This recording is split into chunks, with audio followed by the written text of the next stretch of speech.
मुमताज झा मस्त मिथिलावासी गोर लागे बटगवनी गावा जा रहल छै। कमल कली कोना ते जल सजनी गे कमल कली कोना ते जल सजनी गे पहुँचती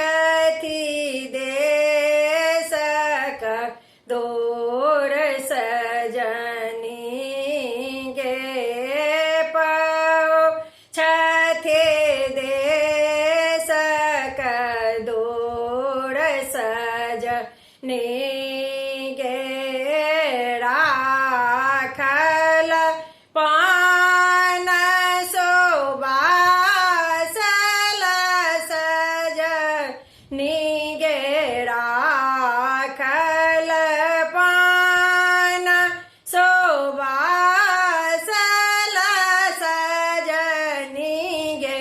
अपना ही हाथ लगाओल सजनी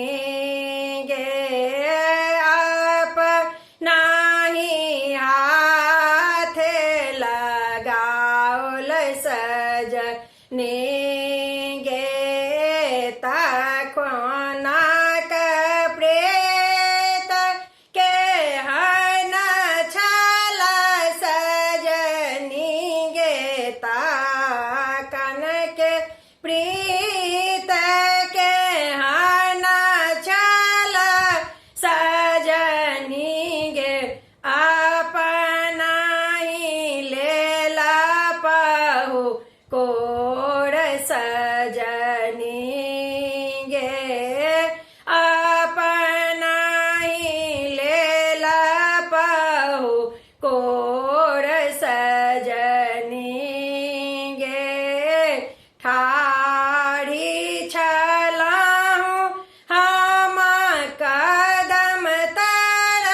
सजनी गे ठाढ़ी छलाहु हम कदम तर सजनी गे तारो दोसल मोर मुँह सजनी गे तारो दोसल मोर मुँह सजनी गे नायन काजर सियाही भेल सजनी गे नायन काजर सियाही भेल सजनी गे अपना ही हाथ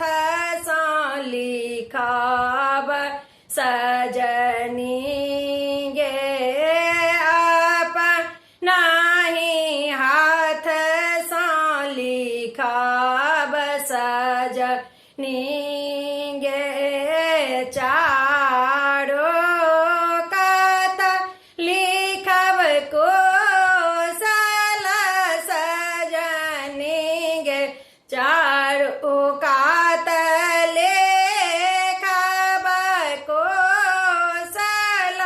सजनी गे बीच में अपना वियोग सजनी